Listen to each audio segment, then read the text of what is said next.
Deep within the heart of a secluded national park, nestled between two towering mountains, 10 park rangers kept watch.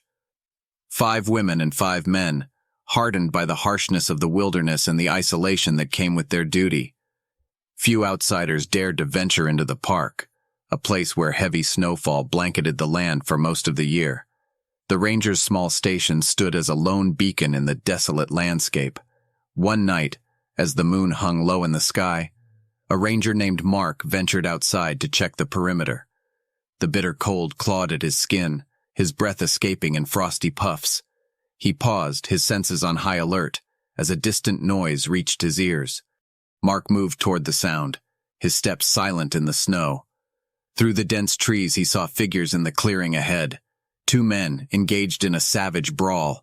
With each punch they exchanged, shockwaves rippled through the air. Mark's heart pounded in his chest as he watched the spectacle before him. It was clear that these were no ordinary men. One blow sent the other flying, their movements a blur of speed. Mark's breath caught in his throat as he watched the supernatural brawl unfold before his eyes. He couldn't believe what he was witnessing. Vampires? The very idea sounded like a tale spun from the darkest corners of fiction. He blinked, hoping that the biting cold had somehow played tricks on his eyes. But the reality remained, undeniably stark. He rubbed his eyes as if to erase the impossibility before him, only to be met with the same chilling scene. Vampires, the stuff of legends, were tangling in a deathly duel. His mind reeled, struggling to reconcile the extraordinary with the ordinary. It was like a nightmare had sprung to life. In the hushed, snow-covered landscape, the disbelief etched across his face mirrored the disbelief that gnawed at his soul. Mark stumbled back from the battlefield, his muscles aching and his mind reeling from the sheer surrealism of the night's events. The clearing, once a scene of chaos and terror, was now hushed in the aftermath of the battle. His gaze fell upon the ranger station in the distance, its windows illuminated by the soft glow of light. He knew he had to return, to share the unthinkable truth he had witnessed with his fellow rangers. As he reached the station's door, he hesitated, a pang of doubt gnawing at him. How could he possibly explain what had occurred? Who would believe such a fantastical tale?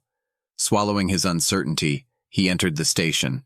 The other rangers were huddled around a table, nursing cups of coffee and talking in hushed tones. Mark's entrance drew their attention, and he saw the questioning looks in their eyes. "Mark, you're back," a fellow ranger said, her voice edged with concern. "What happened out there?" He took a deep breath, his mind racing for the right words. "You won't believe it, but I saw vampires.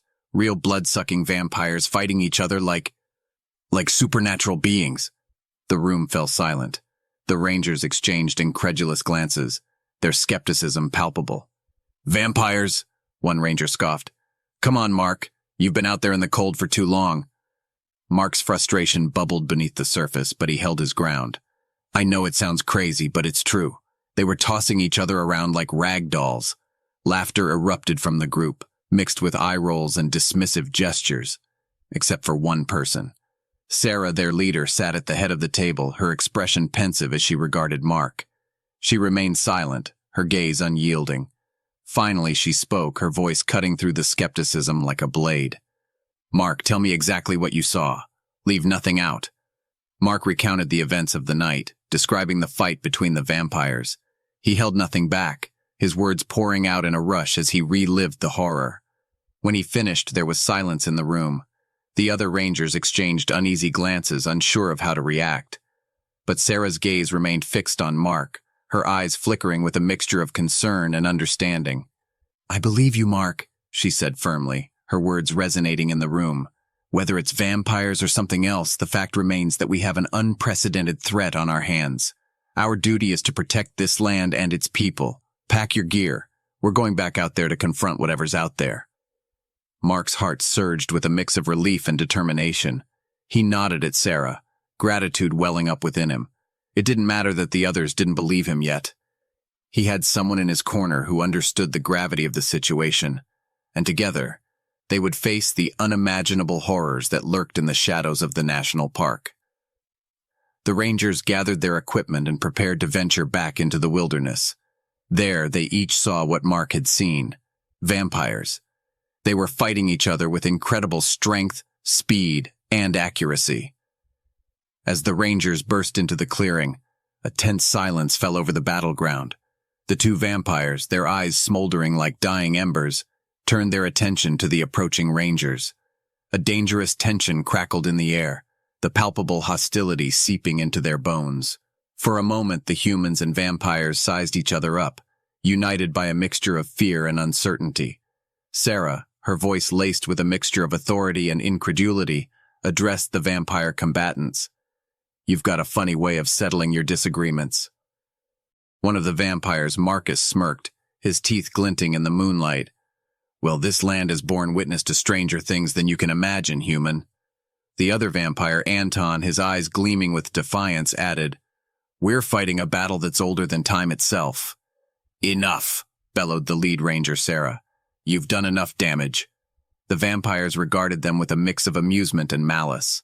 One of them smirked, his lips curling to reveal unnaturally sharp fangs. "And what do you insignificant humans intend to do?"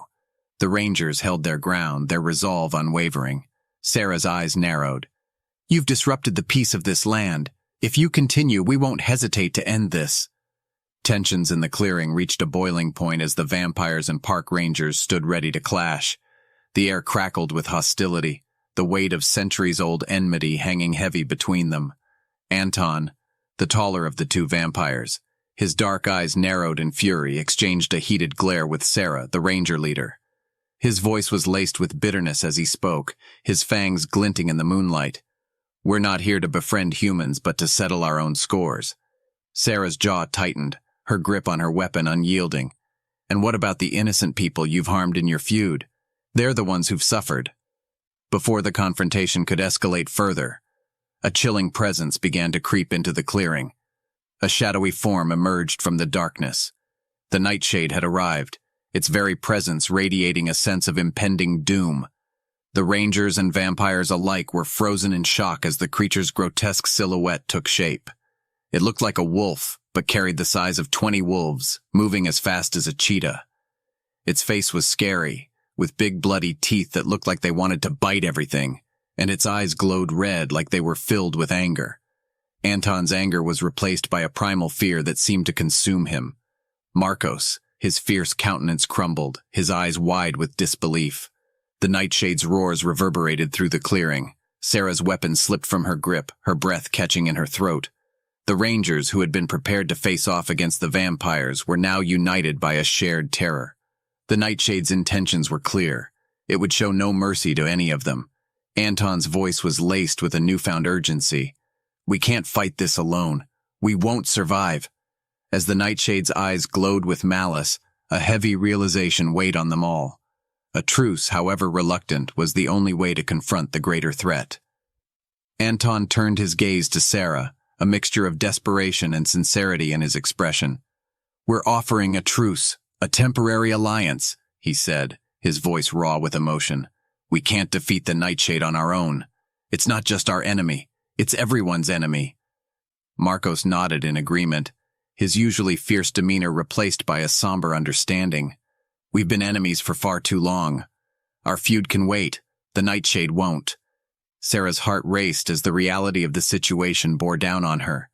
The Nightshade was a force of darkness that didn't distinguish between vampires and humans. It was a harbinger of annihilation, a creature that embodied the worst fears of both sides. The tension in the clearing shifted from hostility to a shared urgency. The Rangers exchanged wary glances, their reluctance to trust their former adversaries evident.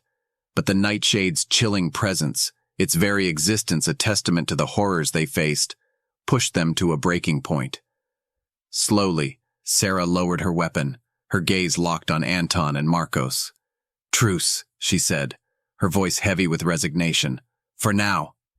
The Nightshade charged at the group, its eyes glowing red like danger itself. The Rangers and vampires, who were enemies before, stood together to fight this monstrosity. They shot bullets and swung blades, trying to hurt it. The Nightshade's huge claws swiped and its teeth snapped, making the ground shake with its fury. The Rangers' leader, Sarah, shouted orders, telling them what to do. Anton and Marcos, the vampires, fought fast and strong, using their special powers. The Nightshade was tough, but they didn't give up. They hit its weak spots, aiming for its eyes and mouth. The battle was hard, but they kept going, not letting fear stop them. After a tough fight, the nightshade got weaker.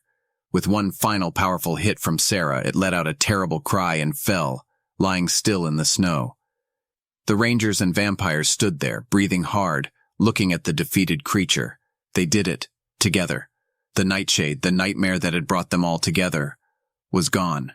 And as the moon shone down on the clearing, they knew they had won, showing that even enemies can join forces to face something scarier than anything they've ever known. After the tough fight, the rangers and vampires looked at each other with tired but thankful eyes. Anton and Marcos nodded to show they were grateful for the rangers' help, and the rangers nodded back to say thanks for the vampires' skills.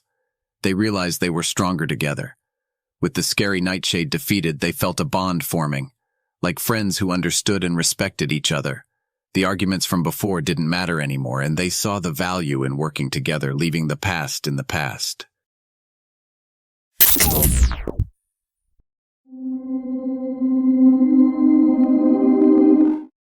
Imagine you are at work and you suddenly start to hear a train. Only there are no train tracks anywhere nearby.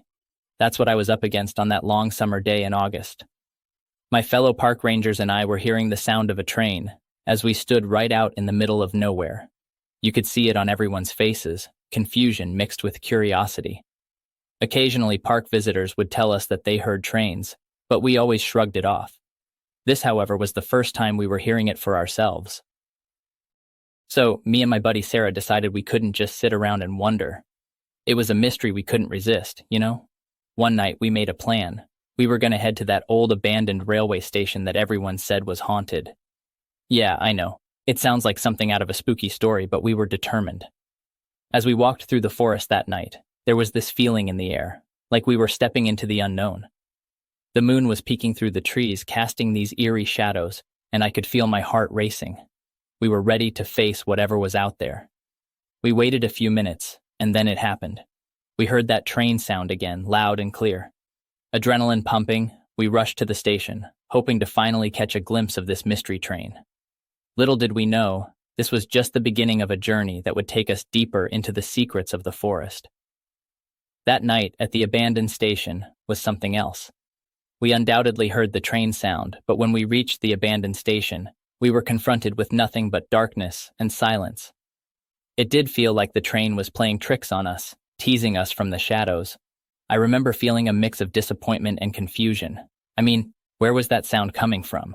Was it all just in our heads? Sarah and I exchanged puzzled looks, both of us trying to make sense of what we had just experienced.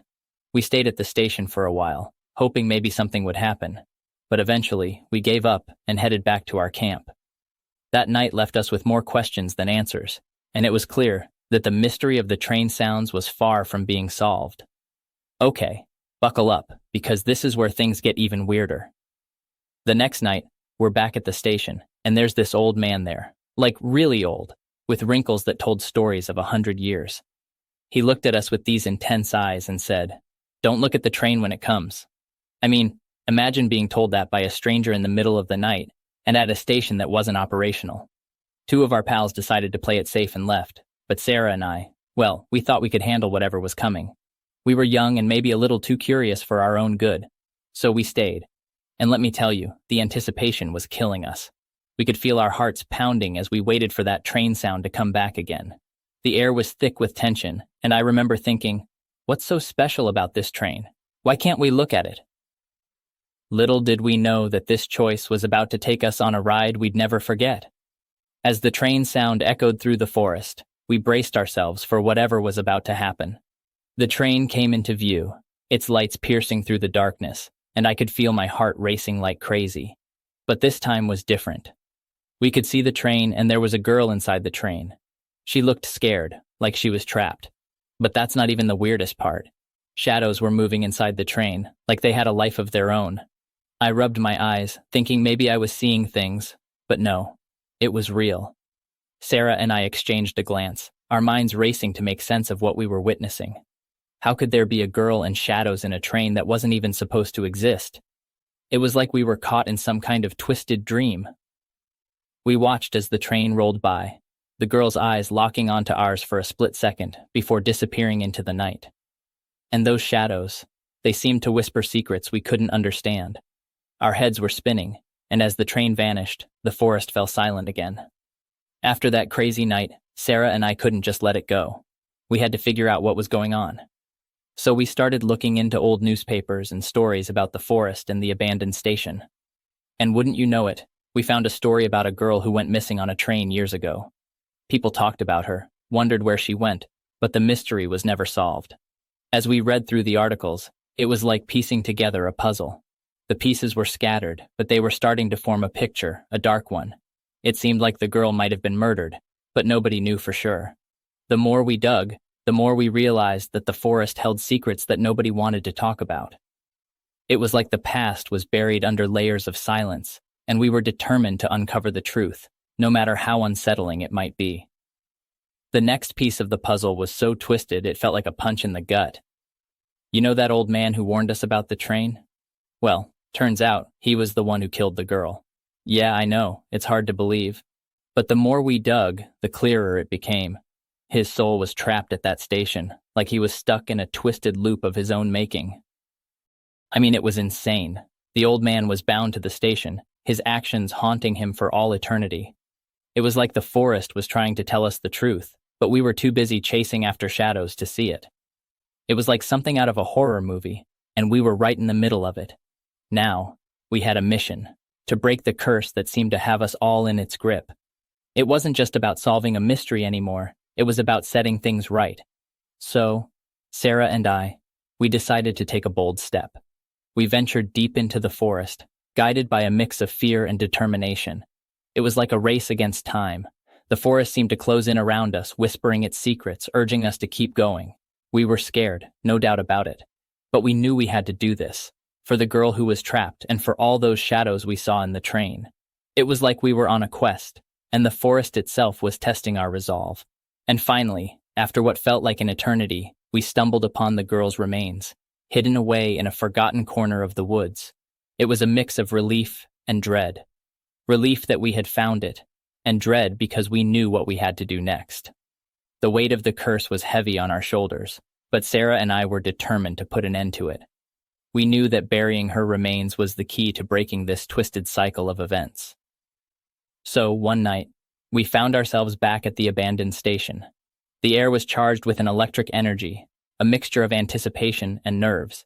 We could feel the weight of what we were about to do, and there was no turning back now. And then, just as we were about to begin digging, a gust of wind swept through the station. It was like a warning that we were not alone. And then we felt it, a presence, a force that seemed to be trying to stop us. It was the old man's soul, desperate to prevent us from burying her. But we couldn't let fear or doubt creep in. We knew what we had to do, and we had come too far to back down now.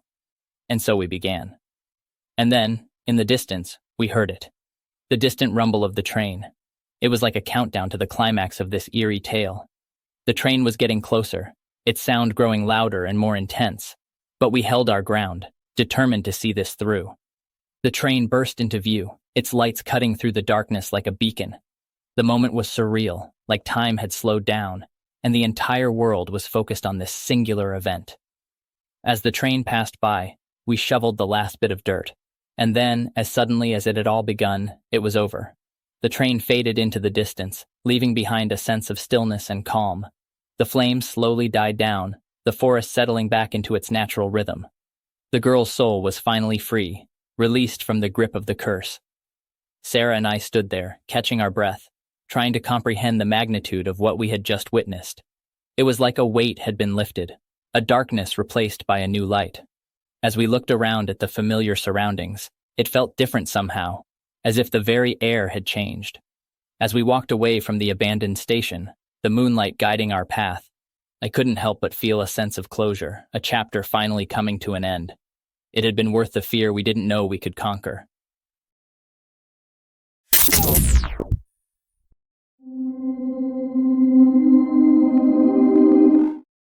Though they had faced the brutal snowstorm and the eerie whispers of the forest, the true test of their courage was yet to come, as they prepared to confront the unknown terror that had trapped the family in that desolate cabin. In the heart of winter in 1983, in the depths of a remote national park. A family of 4 found themselves trapped in a snowstorm.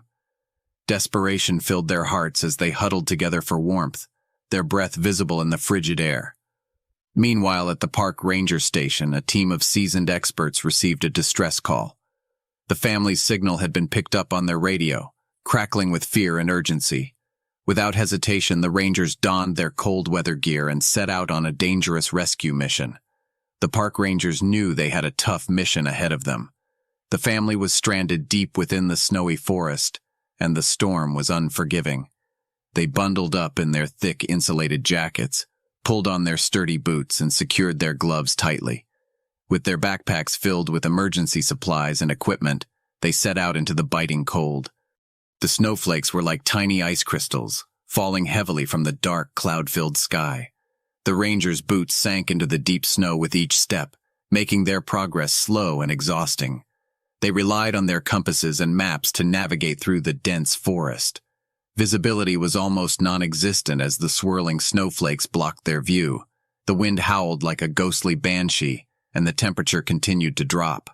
Hours passed, and the rangers could feel the exhaustion setting in. Their feet were numb from the cold, and their bodies ached from the relentless trek through the snow. But they couldn't stop. They had to reach the stranded family. As they trudged through the wilderness, they occasionally heard strange sounds, like the distant howling of wolves or the creaking of tree branches under the weight of the snow. Each noise frightened them, but they shook it off, attributing it to the harshness of the storm. The rangers' determination kept them going. They knew that the family's lives depended on their efforts. They pushed through the snowdrifts, following the faint signal from the family's radio. Finally, after what felt like an eternity, they reached the cabin.